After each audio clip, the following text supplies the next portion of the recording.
आप सभी को टीचर सारथी चैनल में हार्दिक स्वागत है। आज के सेशन में हम लोग ईवीएस का प्रीवियस ईयर क्वेश्चन को डिस्कस करेंगे। सीटेट के एग्जाम में प्रीवियस ईयर क्वेश्चन एक बहुत ही महत्वपूर्ण रोल प्ले करता है और जैसे कि आपका एग्जाम नज़दीक है, जो कि जुलाई अगस्त में आपका एग्जाम है, तो प्रीवियस ईयर क्वेश्चंस को करके ही आप ईवीएस में 100% मार्क्स जो है गेन कर सकते हैं।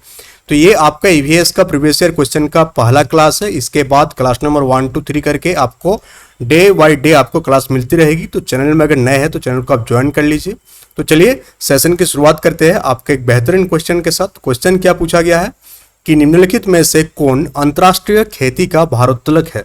आपके पास 4 ऑप्शन है, यानी कि एक इंटरनेशनल फेम का वेट लिफ्टर के बारे में आपके पास जानकारी पूछा गया है कि इनमें से कौन जो है इंटरनेशनल फेम का क्या है, एक वेट लिफ्टर है, यानी कि भारोत्तोलक है। 4 ऑप्शन है आपके पास, सुनीता विलियम्स, बछेंद्री पाल, सूरजमणि और कर्णम मल्लेश्वरी। तो आप कैसे क्वेश्चन को डील करेंगे, तो सबसे पहले आप क्या करेंगे, कोई भी ऑब्जेक्टिव वाला एमसीक्यू वाला जो एग्जाम होगा उसमें आप छाटने, अगर आपको आंसर पता है तो ठीक है आप आंसर दे देंगे, अगर नहीं पता है तो आप क्या करेंगे, छाटने की कोशिश करेंगे, ऑप्शन को एलिमिनेट करेंगे। क्या करेंगे, ऑप्शन को एलिमिनेट करेंगे। ऑप्शन को अगर आप एलिमिनेट करना सीख जाएंगे तो आपके पास जो चांसेस है ज़्यादा से ज़्यादा मार्क्स गेन करने का वो बढ़ जाएगी। जैसे आप यहाँ देखेंगे सुनीता विलियम्स साइंटिस्ट ग्रुप से बिलोंग करती है तो वेटलिफ्टर नहीं हो सकती है।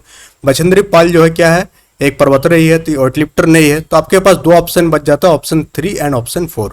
और इस क्वेश्चन का जो सही उत्तर हो जाएगा क्या हो जाएगा, कर्णम मल्लेश्वरी। तो कर्णम मल्लेश्वरी क्या इंडियन ओलंपिक्स में खेले हैं और साथ ही इनको क्या पद्मश्री अवार्ड भी मिला है। कौन सा अवार्ड, पद्मश्री अवार्ड भी मिला है। तो इस बार हो सकता है क्वेश्चन में इस टाइप से घुमा के पूछ सकते हैं कि कौन सा भारोत्तोलक को, यानी कौन सा वेटलिफ्टर को पद्मश्री अवार्ड दिया गया है। तो आंसर क्या हो जाएगा आपका, कर्णम मल्लेश्वरी जो है इनको क्या मिला है, पद्मश्री अवार्ड भी मिला है और क्या एक भारोत्तोलक है। साथ ही साथ राजीव गांधी खेल रत्न पुरस्कार, कौन सा, राजीव गांधी खेल रत्न पुरस्कार भी इनको मिला हुआ है, खेल रत्न पुरस्कार। तो जो भी चीज लिख रहे हैं ये चीज आप लिख सकते हैं और इसका जो पीडीएफ आपको टेलीग्राम चैनल में मिल जाएगा। तो राजीव गांधी खेल रत्न पुरस्कार भी मिला हुआ है किसको, कर्णम मल्लेश्वरी को। तो चलिए हम लोग नेक्स्ट मूव करेंगे सेकंड क्वेश्चन की ओर और देखेंगे कि सेकंड क्वेश्चन क्या है। तो चलिए हम लोग सेकंड क्वेश्चन की ओर बढ़ते हैं। सेकंड क्वेश्चन है कि which of the following is a group of roots, यानी कि निम्नलिखित में से कौन सा जड़ों का एक समूह है। तो हम लोग जानते हैं जो हम लोग का ट्री होती है, तो ट्री का जो जड़ है वो क्या होती है, अंडर द जो सॉइल होती है, सॉइल के नीचे रहती है, यानी मिट्टी के नीचे रहती है रूट्स। तो कौन सा जो समूह है वो क्या जड़ों का एक समूह है। तो आपके पास यहाँ पर 4 ऑप्शन है कि चुकंदर, आलू, अदरक। तो इसका जो सही उत्तर हो जाएगा क्या हो जाएगा, ऑप्शन नंबर डी, यानी कि गाजर, चुकंदर और मूली। ये तीनों का जो समूह है वो क्या है, जड़ों का समूह है। बाकी आप देखेंगे तो इसमें आप छाट सकते हैं कि इसमें बहुत सारे ऐसे चीजें है जो कि जड़ों का समूह नहीं है। बाकी गाजर यानी कि कैरोट, बीटरूट एंड रेडिश, ये तीनों क्या है, जड़ों का समूह है। अब हम लोग नेक्स्ट क्वेश्चन की ओर मूव करेंगे और आज ही हम लोग कम से कम 25 से 30 क्वेश्चन को करने की कोशिश करेंगे। तो चलिए हम लोग नेक्स्ट क्वेश्चन की ओर मूव करते हैं। नेक्स्ट क्वेश्चन है डिजर्ट ओक, यानी कि डेजर्ट ओक एक पेड़ है जो पाया जाता है। ये पूछा गया है कि डिजर्ट ओक नामक जो ट्री है ये कहाँ पर पाई जाती है। 4 ऑप्शन है, अबू धाबी, ऑस्ट्रेलिया, डिजर्ट और राजस्थान या द डिजर्ट ऑफ यूएई, यानी कि संयुक्त राज्य अरब अमीरात के रेगिस्तान में पाया जाता है, या राजस्थान के रेगिस्तान में पाया जाता है, या ऑस्ट्रेलिया या अबू धाबी। तो डेजर्ट ओक जो एक ट्री है इसके बारे में आप जानकारी लेंगे तो ये 12 से 15 फुट का एक पेड़ है। इसका लंबाई कितना है, 12 से 15 फुट का। ये भी चीज़ आप याद रखिएगा कि 12 से 15 फुट का एक पेड़ है जो कि कहाँ पाया जाता है आपका, जो कि आपका ऑस्ट्रेलिया में पाई जाती है। कहाँ पाया जाता है, ऑस्ट्रेलिया में पाई जाती है। तो इस क्वेश्चन का सही उत्तर आ जाएगा ऑप्शन नंबर 2, यानी कि डेजर्ट ओक नामक जो पेड़ है वो कहाँ पाई जाती है, ऑस्ट्रेलिया में पाई जाती है। साथ ही इसका लंबाई कितना होती है, 12 से 15 फुट इसकी लंबाई होती है। और जो एक जानकारी और कि डेजर्ट ओक का जो तना होती है, डेजर्ट ओक का जो तना होती है उसमें क्या रहती है, पानी भरा हुआ रहता है। क्या भरा रहता है, पानी। तो पानी को स्टोर करने के कैपेसिटी कौन रखता है, डेजर्ट ओक का जो स्टेम है यानी कि जो तना है उसमें पानी स्टोर किया हुआ रहता है। तो चलिए हम लोग नेक्स्ट क्वेश्चन की ओर बढ़ते हैं और नेक्स्ट क्वेश्चन पूछा गया है कि नेप्थेसिंस नेप्थेसिंस एक पौधा है जो शिकार करता है, यानी कि नेप्थेसिंस जो है एक प्लांट है जो हंट्स करती है। इस प्लांट के बारे में आपके पास जानकारी पूछा गया है। चारों में से कौन सा इसका सही हो जाएगा, ऑप्शन देख लेते हैं हम लोग। हाँ, एक से ज़्यादा इसमें सही होगा। तो यहाँ पर हम लोग देख लेते हैं कि नेप्थेसिंस क्या है।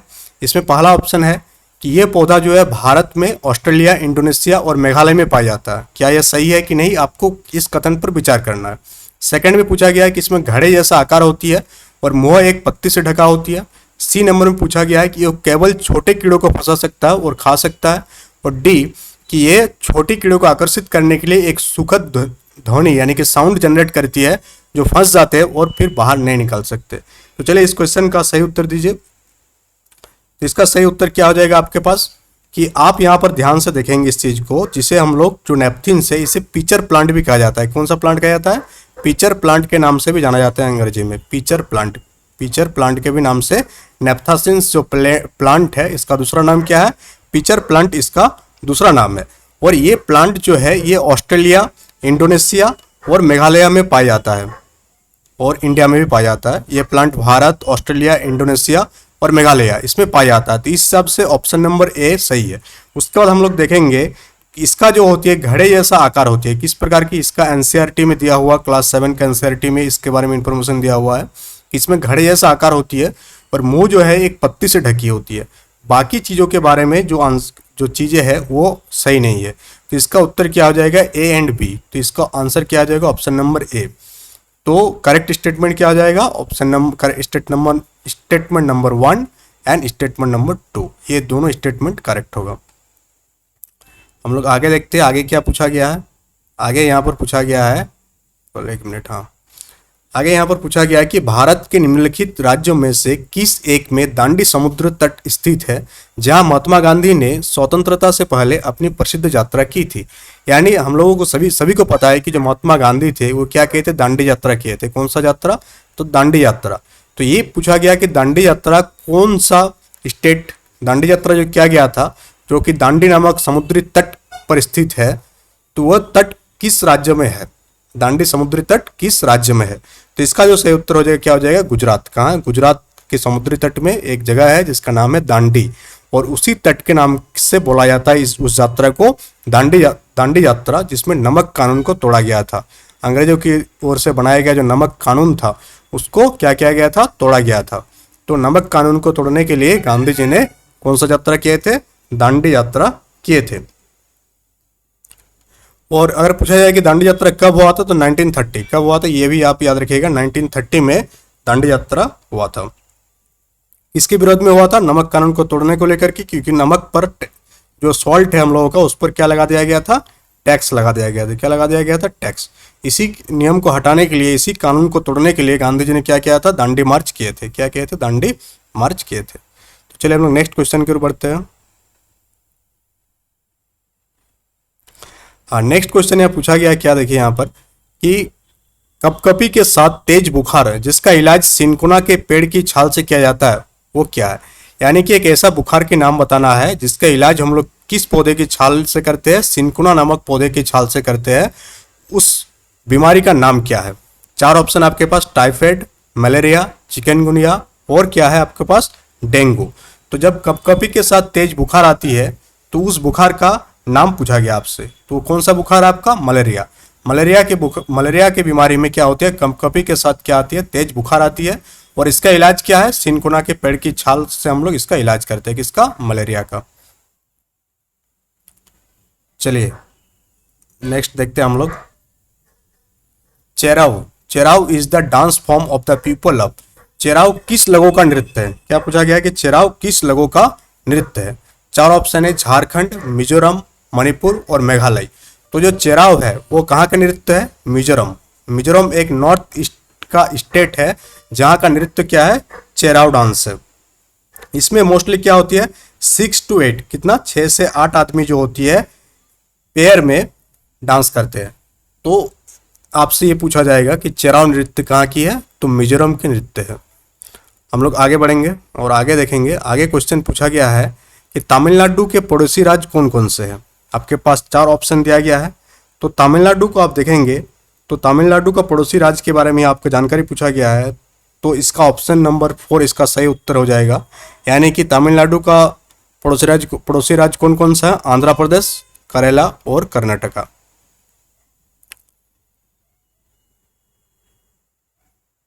नेक्स्ट क्वेश्चन हम लोग देखेंगे और नेक्स्ट क्वेश्चन में क्या पूछा गया है कि एनसीएफ 2005 के अनुसार प्राथमिक स्तर पर ईवीएस पढ़ाने का उद्देश्य निम्नलिखित में से कौन सा नहीं होना चाहिए।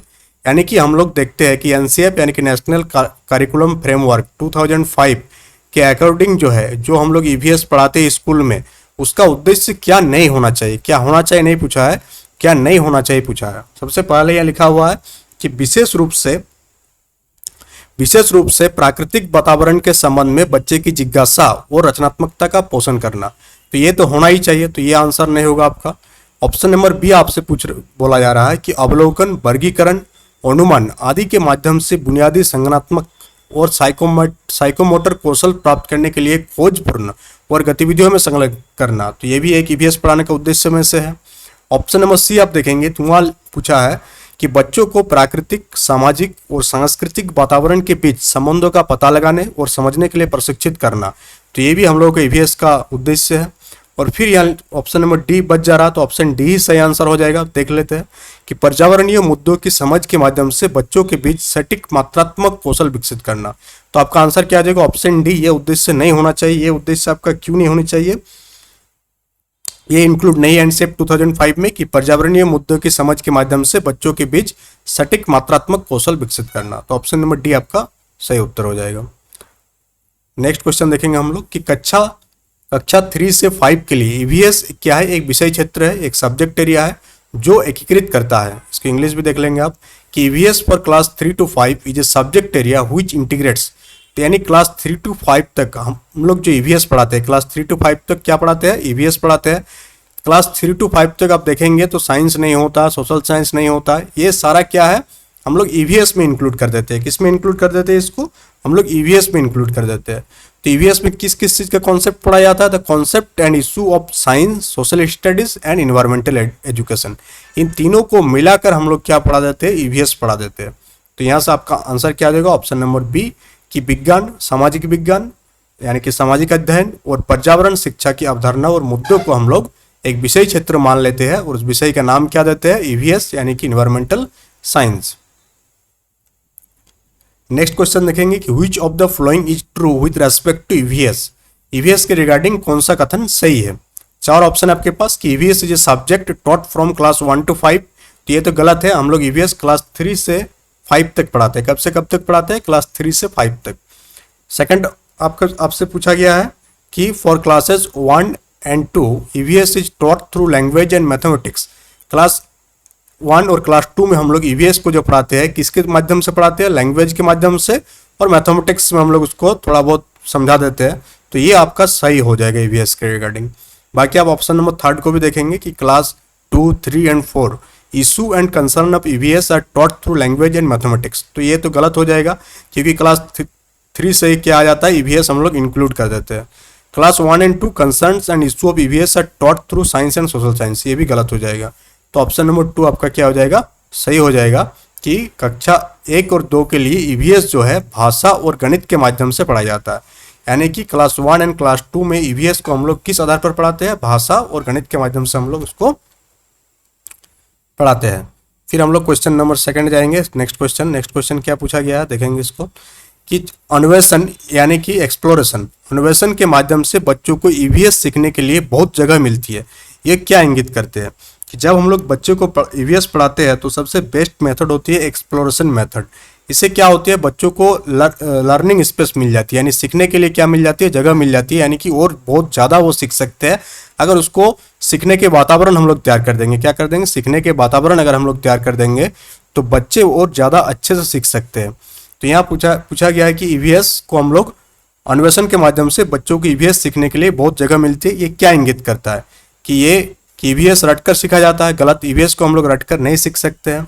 कि ईवीएस क्या है, जानकारी के माध्यम से सीखा जाता है। कि ईवीएस क्या जानकारी के माध्यम से, ये भी गलत है। ईवीएस बाल केंद्रित है, ये सही है क्योंकि बच्चे खुद जो है उस वातावरण में जा करके अन्वेषण करके यानी कि एक्सप्लोरेशन के माध्यम से वे ईवीएस को सीखते हैं। ईवीएस शिक्षक केंद्रित है, ये भी गलत है। तो आपको याद रखना EVS is a child centred method. EVS को जो पढ़ाने का मेथड है कौन सा है, चाइल्ड सेंटर्ड।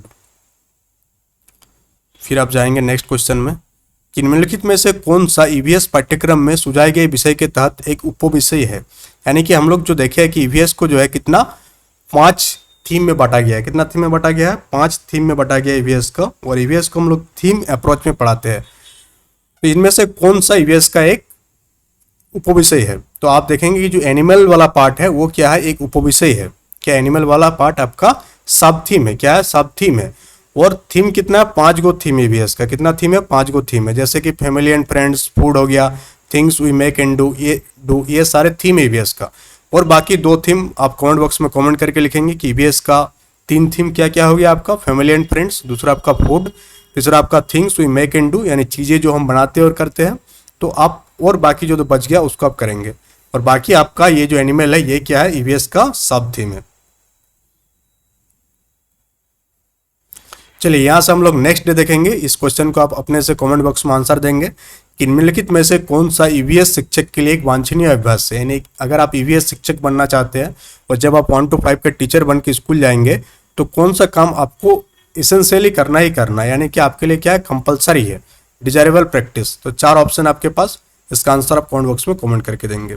आज के लिए इतना ही। That's all for today. Thank you.